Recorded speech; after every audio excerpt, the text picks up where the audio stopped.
El hombre, imagen de Dios. El símbolo de la fe habla de Dios, que es creador del cielo y de la tierra, y de todo lo que es visible e invisible, pero no habla directamente de la creación del hombre.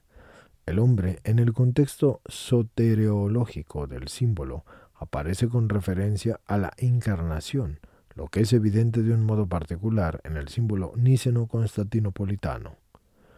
Cuando se profesa la fe en Jesucristo, que es el Hijo de Dios, que por nosotros los hombres y por nuestra salvación ha bajado del cielo y se ha hecho hombre, sin embargo así debemos recordar que el orden de la salvación no solo presupone la creación, sino que más aún toma el origen de ella.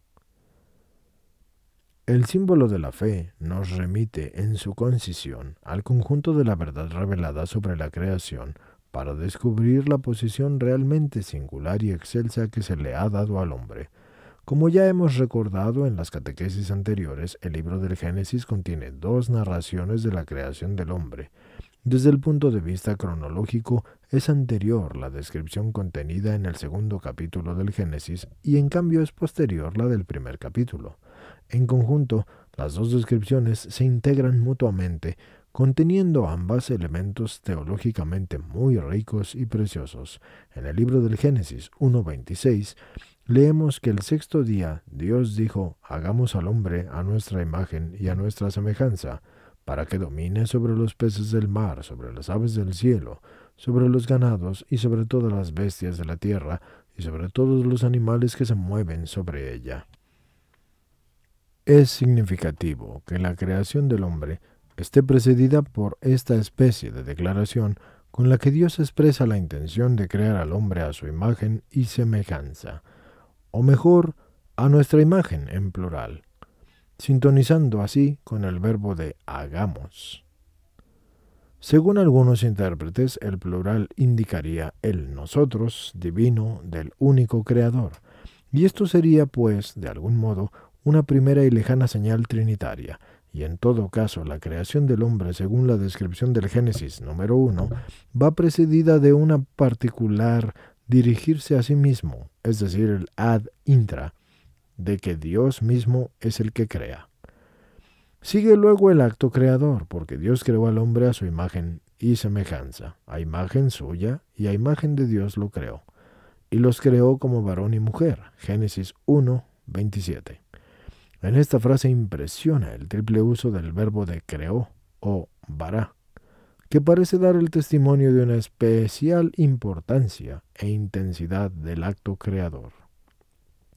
Esta misma indicación parece que debe deducirse del hecho de que mientras cada uno de los días de la creación se concluye con la anotación «Y vio Dios que todo lo que había hecho era bueno», y esto está en el Génesis 1, versículo 3, y 10, y 12, y 18, versículos 21 al 25.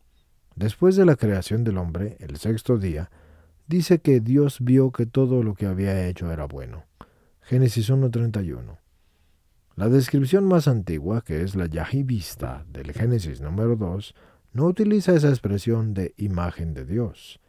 Esta exclusivamente pertenece al texto posterior, que es más teológico. A pesar de esto, la descripción yahivista presenta, si bien de un modo indirecto, la misma verdad, y efectivamente se dice que el hombre que es creado por Dios Yahvé, al mismo tiempo que tiene poder para poner el nombre a todos los animales, y que esto se menciona en el Génesis 2, versículos 19 y 20, no encuentra el hombre entre todas las criaturas del mundo visible una ayuda que le sea semejante, es decir, que constata su singularidad. Y aunque no hable directamente de la imagen de Dios, el relato del Génesis 2 presenta algunos de sus elementos esenciales, como la capacidad de autoconocerse, la experiencia del propio ser en el mundo, la necesidad de colmar su soledad y la dependencia de Dios. Entre estos elementos está también la indicación de que el hombre y la mujer son iguales en cuanto a la naturaleza y la dignidad. Efectivamente, mientras que ninguna criatura podía ser para el hombre una ayuda semejante a él, éste encuentra tal ayuda en la mujer que es creada por Dios Yahvé, según el Génesis 2, versículos 21 y 22, porque Dios entonces llama a la mujer a la existencia, sacándola del cuerpo mismo del hombre, de una de sus costillas. Esto le indica su identidad en la humanidad, porque sale de una de las costillas directas del hombre. Su semejanza es esencial, aún dentro de la distinción, puesto que los dos participan de esa misma naturaleza y ambos tienen la misma dignidad de personas. La verdad acerca del hombre que es creado a la imagen de Dios retorna también en otros pasajes de la Sagrada Escritura, tanto en el mismo Génesis, diciendo que el hombre ha sido hecho a la imagen de Dios en Génesis 9:6, como en otros libros sapienciales. En el libro de la sabiduría se dice que Dios creó al hombre para la inmortalidad y que lo hizo a la imagen de su propia naturaleza. En el 2, versículo 23. Y en el libro de Sirásida leemos que el Señor formó al hombre de la tierra y que de nuevo lo va a hacer volver a ella, y que lo vistió de la fortaleza que a él le es conveniente, y que lo hizo según su propia imagen. Esto es en el número 17, versículos 1 al 3. Así pues el hombre es creado para la inmortalidad y no cesa de ser la imagen de Dios después del pecado, y aun cuando está sometido a la muerte, lleva en sí el reflejo de la potencia de Dios, que se manifiesta sobre todo en la facultad de la inteligencia y de la libre voluntad. El hombre es sujeto autónomo y fuente de las propias acciones, aunque manteniendo las características de su dependencia de Dios, que es su creador.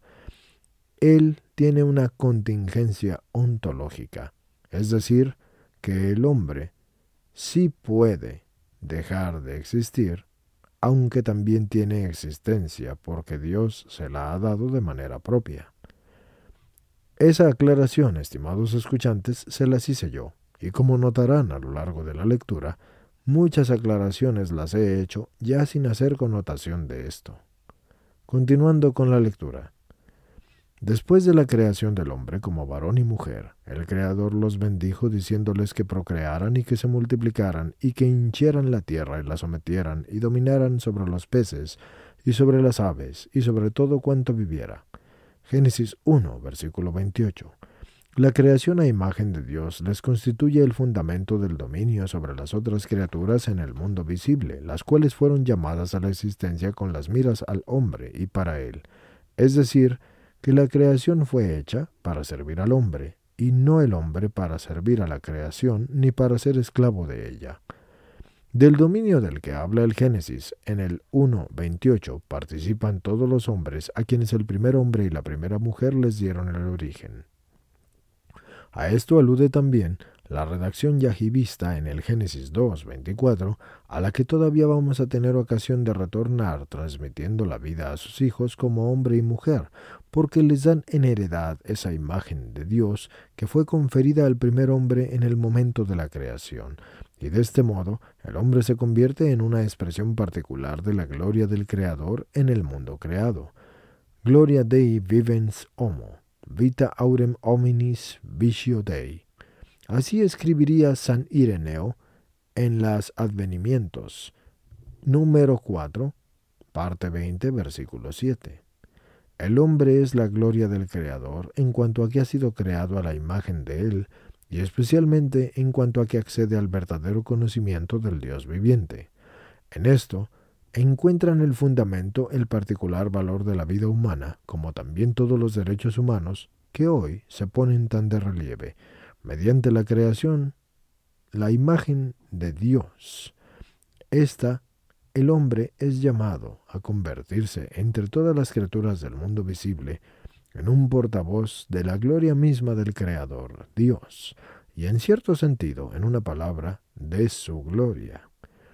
La enseñanza sobre el hombre que está contenida en las primeras páginas de la Biblia en el Génesis 1 se encuentra con la revelación del Nuevo Testamento acerca de la verdad de Cristo, que como el Verbo eterno es la imagen de un Dios invisible y a la vez es primogénito de todas las criaturas. Colosenses 1:15.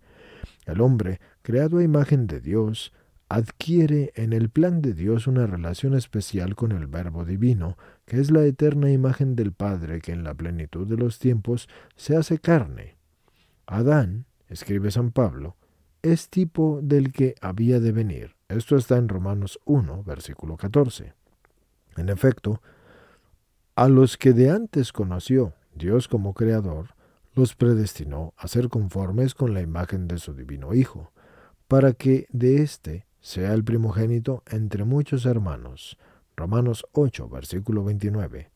Así pues, la verdad sobre el hombre creado a imagen de Dios no determina solo el lugar del hombre en todo el orden de la creación, sino que también habla de su vinculación con el orden de la salvación en Cristo, que es la eterna y consubstancial imagen de Dios. Esto se explica en la segunda de Corintios, parte 4, versículo 4. Es imagen del Padre, la creación del hombre a imagen de Dios. Ya desde el principio del libro del Génesis, esto da testimonio de su llamada, y esta llamada se revela plenamente con la venida de Cristo. Precisamente entonces, gracias a la acción del Espíritu del Señor, que es el Espíritu Santo, se abre la perspectiva de la plena transformación en la imagen consubstancial de Dios, que es Cristo. Esto se explica en la segunda de Corintios 3, versículo 18. Y así la imagen del libro del Génesis 1, versículo 27, alcanza la plenitud de su significado revelado.